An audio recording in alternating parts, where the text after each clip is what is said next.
Hello ಎಲ್ರಿಗೂ ನಮಸ್ಕಾರ. ಎರಡನೇ ಓಡಿಐ ಪಂದ್ಯವನ್ನು ಕೂಡ ಭರ್ಜರಿಯಾಗಿ ವಿನ್ ಆಗಿದ್ದಾರೆ ಭಾರತ ತಂಡ. ಸೊ ಇದರೊಂದಿಗೆ ಸರಣಿಯನ್ನು ತಮ್ಮದಾಗಿಸಿಕೊಂಡಿದ್ದಾರೆ ಭಾರತ ತಂಡ. ಇನ್ನೂ ಕೂಡ ಒಂದು ಮ್ಯಾಚ್ ಬಾಕಿ ಇರುವಾಗಲೇ ಸರಣಿಯನ್ನು ತಮ್ಮದಾಗಿಸಿಕೊಂಡಿದ್ದಾರೆ. ರೋಹಿತ್ ಶರ್ಮಾ ಅವರಿಂದ ಬ್ರಿಲಿಯಂಟ್ ಆಗಿರೋ 100 ಬಂತು. ರೋಹಿತ್ ಶರ್ಮಾ ಫಾರ್ಮ್ಗೆ ಮರಳಿರೋದು ಚಾಂಪಿಯನ್ ಟ್ರೋಫಿಗೆ ತುಂಬಾ ಪಾಸಿಟಿವ್ಸ್ ಅನ್ನು ತಂದುಕೊಟ್ಟಿದೆ ಅಂತಲೇ ಹೇಳ್ಬೋದು. ಸೊ ಮ್ಯಾಚ್ನಲ್ಲಿ ಏನೇನಾಯಿತು ಅಂತ ಸಣ್ಣದಾಗಿ ವಿಡಿಯೋದಲ್ಲಿ ನೋಡೋಣ. ಅದಕ್ಕೂ ಮುಂದೆ ಚಾನಲ್ಗೆ ಸೂಪರ್ ಆಗಿದೆ, ದಯವಿಟ್ಟು ಸಬ್ಸ್ಕ್ರೈಬ್ ಮಾಡ್ಕೊಳ್ಳಿ, ಸ್ಪೋರ್ಟ್ಸ್ ಅಪ್ಡೇಟನ್ನು ಪಡೆಯಿರಿ. ಬನ್ನಿ ವಿಡಿಯೋನ ಪಡಪಡ ಸ್ಟಾರ್ಟ್ ಮಾಡೋಣ.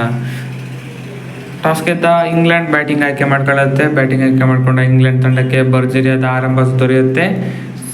ಫಿಲಿಪ್ ಸಾಲ್ಟ್ ಮತ್ತು ಬೆನ್ ಡಕೆಟ್ ಅವರಿಂದ ಅತ್ಯುತ್ತಮ ಆರಂಭ ಬಂತು ಅಂತ ಹೇಳ್ಬೋದು. ಸೊ 81 ರನ್ಗಳ ಪಾರ್ಟ್ನರ್ಶಿಪ್ ಬಂತು ಕೇವಲ 11 ಓವರ್ಸ್ನಲ್ಲಿ. ಬೆನ್ ಡಕೆಟ್ ಅಗ್ರೆಸಿವ್ ಆಗಿ ಆಡ್ತಾ ಇದ್ದಾರೆ. ಫಿಲಿಪ್ ಸಾಲ್ಟ್ ಅವ್ರಿಗೆ ಸಖತ್ತಾಗಿ ಸಾಥ್ ಕೊಟ್ಟಿದ್ರು. ಈ ಪಾರ್ಟ್ನರ್ಶಿಪ್ಪನ್ನು ಎಂಡ್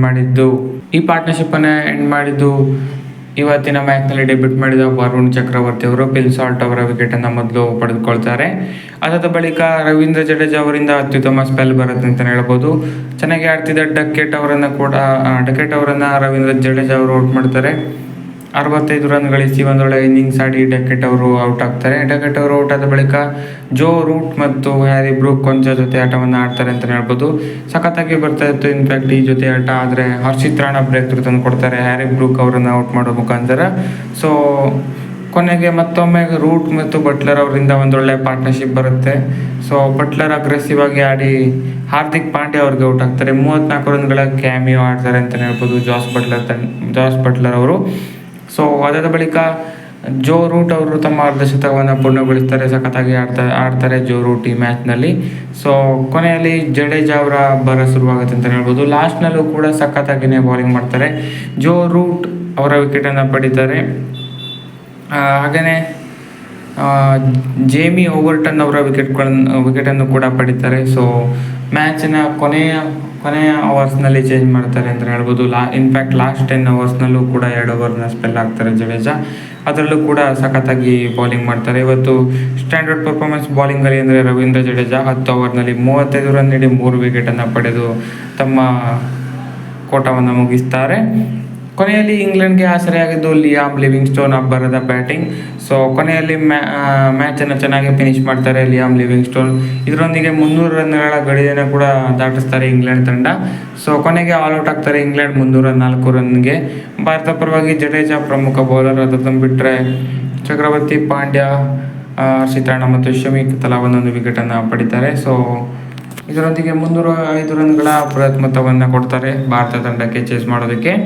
ಸೊ ನೋ ಟೆನ್ಷನ್ ಅಂತ ರೋಹಿತ್ ಶರ್ಮಾ ಮತ್ತು ಶುಭ್ಮನ್ ಗಿಲ್ ಬ್ರಿಲಿಯಂಟ್ ಆಗಿರೋ ಸ್ಟಾರ್ಟನ್ನು ಕೊಡ್ತಾರೆ. ಬೌಂಡ್ರಿ ಸಿಕ್ಸರ್ಗಳ ಸುರಿಮಳೆಗೈತಾರೆ. ಇಬ್ಬರು ಕೂಡ aggressive. In fact Rohit Sharma power ಪ್ಲೇನಲ್ಲಿ ಅಗ್ರೆಸಿವ್ ಆಗಿ ಬ್ಯಾಟಿಂಗ್ ಮಾಡಿದ್ರೆ ಶುಭ್ಮನ್ ಗಿಲ್ ಪವರ್ ಪ್ಲೇ ಆದಮೇಲೆ ಅಗ್ರೆಸಿವ್ ಆಗ್ತಾರೆ.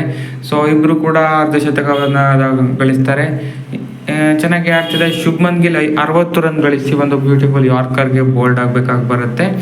ಅದಾದ ಬಳಿಕ ಬಂದ ವಿರಾಟ್ ಕೊಹ್ಲಿ ಅವರ ಮೇಲೆ ಕೂಡ ಹಲವಾರು ನಿರೀಕ್ಷೆಗಳು ಇತ್ತು. ಅದನ್ನು ಅವರು ಇವತ್ತು ಪೂರ್ಣ ಮಾಡೋದಕ್ಕೆ ಆಗಲಿಲ್ಲ. 5 ರನ್ ಗಳಿಸಿ ಆದಿಲ್ ರಶೀದ್ ಅವರು ಒಂದು ಟಾಸ್ ಅಪ್ ಮಾಡಿರೋ ಡೆಲಿವರಿಗೆ ಕೀಪರ್ ಕ್ಯಾಚ್ ಆಗಿ ಔಟ್ ಆಗ್ತಾರೆ. ವಿರಾಟ್ ಕೊಹ್ಲಿ ಅವರಿಂದ ಕಮ್ಬ್ಯಾಕ್ ಬೇಕೇ ಬೇಕು ಖಂಡಿತವಾಗ್ಲೂ. ಚಾಂಪಿಯನ್ಸ್ ಟ್ರೋಫಿ ಬರ್ತಾ ಇರೋದ್ರಿಂದ ವಿರಾಟ್ ಕೊಹ್ಲಿ ಅವರು ಫಾರ್ಮ್ಗೆ ಬರೋದು ತುಂಬಾ ಮುಖ್ಯವಾಗುತ್ತೆ. ಸೊ ಅದಾದ ಬಳಿಕ ಶ್ರೇಯಸ್ ಅಯ್ಯರ್ ಜೊತೆ ರೋಹಿತ್ ಶರ್ಮಾ ತಮ್ಮ ಇನ್ನಿಂಗ್ಸನ್ನು ಮತ್ತೊಮ್ಮೆ ಬಿಲ್ಡ್ ಮಾಡ್ತಾರೆ. ರೋಹಿತ್ ಶರ್ಮಾ ಬ್ರಿಲಿಯಂಟಾಗಿ ಆಡಿ ತಮ್ಮ 100 ಹೊಡಿತಾರೆ. ಮತ್ತೊಮ್ಮೆ ಫಾರ್ಮ್ಗೆ ಬರ್ತಾರೆ ಅಂತಲೇ ಹೇಳ್ಬೋದು. ರೋಹಿತ್ ಶರ್ಮಾ ಅವರು 119 ರನ್ ಗಳಿಸಿ ರೋಹಿತ್ ಶರ್ಮಾ ಔಟ್ ಆಗ್ತಾರೆ. ಕೇವಲ 90 ಬಾಲ್ನಲ್ಲಿ 119 ರನ್ಗಳನ್ನ ಗಳಿಸ್ತಾರೆ. Hit man back to form ಅಂತಲೇ ಹೇಳ್ಬೋದು. ಸೊ ಅವರು ಔಟ್ ಆದ ಬಳಿಕ ಶ್ರೇಯಸ್ ಅಯ್ಯರ್ ಮತ್ತು ಅಕ್ಷರ್ ಪಟೇಲಿಂದ ಕೊಂಚ ಪಾರ್ಟ್ನರ್ಶಿಪ್ ಬರುತ್ತೆ. ಚೆನ್ನಾಗಿ ಆಡ್ತಿದ್ದ ಶ್ರೇಯಸ್ ಅಯ್ಯರ್ ಅವರು ಅನ್ಫಾರ್ಚುನೇಟ್ಲಿ ರನ್ ಔಟ್ ಆಗಬೇಕಾಗಿ ಬರುತ್ತೆ. 44 ರನ್ ಗಳಿಸಿ ಶ್ರೇಯಸ್ ಅಯ್ಯರ್ ಅವರು ರನ್ ಔಟ್ ಆಗ್ತಾರೆ. ಕೊನೆಯಲ್ಲಿ ರಾಹುಲ್ 10 ರನ್ ಗಳಿಸಿ ಔಟ್ ಆಗ್ತಾರೆ. ಹಾಗೆಯೇ ಪಾಂಡ್ಯ ಕೂಡ 10 ರನ್ ಗಳಿಸಿ ಔಟ್ ಆಗ್ತಾರೆ. ಸೊ ಆದರೆ ಅಕ್ಷರ್ ಪಟೇಲ್ ಒಂದು ಕಡೆ ಸಖತ್ತಾಗಿ ನಿಂತು ಬ್ಯಾಟಿಂಗ್ ಮಾಡಿ ಕೊನೆ ತನಕ ಇರ್ತಾರೆ ಅಂತ ಹೇಳ್ಬೋದು. ಕೊನೆಯಲ್ಲಿ ರವೀಂದ್ರ ಜಡೇಜಾ ಅವರು ಕೂಡ 11 ರನ್ ಗಳಿಸ್ತಾರೆ. ಸೊ ರವೀಂದ್ರ ಜಡೇಜಾ ಮತ್ತು ಅಕ್ಷರ್ ಪಟೇಲ್ ಈ ಮ್ಯಾಚನ್ನು ಮುಗಿಸ್ತಾರೆ. ಇನ್ನು ಕೂಡ 6 ಓವರ್ ಲೆಕ್ಕ ಇತ್ತು ಅಂತಲೇ ಹೇಳ್ಬೋದು ಈ ಮ್ಯಾಚ್ ಎಂಡ್ ಆಗೋದಕ್ಕೆ. ಅದರ ಒಳಗೇ 300 ರನ್ನನ್ನು ಚೇಸ್ ಮಾಡ್ತಾರೆ ಭಾರತ ತಂಡ. ಸೊ ಇದರೊಂದಿಗೆ ಸೀರೀಸ್ ಕೂಡ ನಮ್ಮದಾಗಿದೆ.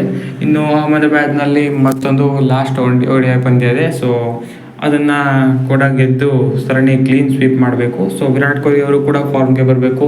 ಸೊ ಚಾಂಪಿಯನ್ಸ್ ಟ್ರೋಫಿಗೆ ಮುನ್ನವೇ ಒಂದು 100 ಅಥವಾ ಒಂದು ನಾಟ್ ಔಟ್ 50-70 ರನ್ಸ್ ಈ ಥರ ಬಂದರೆ ಅವ್ರಿಗೂ ಕೂಡ ಕಾನ್ಫಿಡೆನ್ಸ್ ಬರುತ್ತೆ. ಹಾಗೆಯೇ ಭಾರತಕ್ಕೂ ಕೂಡ ಆನೆ ಬಲ ಬಂದಂತಾಗತ್ತೆ ಅಂತಲೇ ಹೇಳ್ಬೋದು. ರೋಹಿತ್ ಶರ್ಮಾ ಅಂತೂ ಫಾರ್ಮ್ಗೆ ಬರಲಾಗಿದೆ. ಕೊಹ್ಲಿ ಕೂಡ ಇವಾಗ ಫಾರ್ಮ್ಗೆ ಬರಬೇಕು, ಇಲ್ಲಾಂದರೆ ಕಷ್ಟ ಆಗುತ್ತೆ ಚಾಂಪಿಯನ್ಸ್ ಟ್ರೋಫಿಲಿ. ಸೊ ನೋಡೋಣ ವಿರಾಟ್ ಕೊಹ್ಲಿ ಅವರು ಕೊನೆಯ ಮ್ಯಾಚ್ನಲ್ಲಿ ಫಾರ್ಮ್ಗೆ ಬರ್ತಾರಾ ಇಲ್ವ ಅಂತ.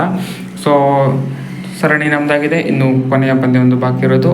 ಅದನ್ನಾದಮೇಲೆ ಚಾಂಪಿಯನ್ಸ್ ಟ್ರೋಫಿಗೆ ಬರುತ್ತೆ. ನಮಗೆ ಚಾಂಪಿಯನ್ಸ್ ಟ್ರೋಫಿಗೆ ಕಾತರದಿಂದ ಕಾಯ್ದಿದ್ದೀವಿ ಎಲ್ಲರೂ ಕೂಡ ಖಂಡಿತವಾಗ್ಲೂ. ಸೊ ಇದಾಗಿತ್ತು ಈ ವಿಡಿಯೋ. ಹೆಚ್ಚಿನ ವಿಡಿಯೋ ಆಗಿದೆ, ಸಬ್ಸ್ಕ್ರೈಬ್ ಮಾಡಿ.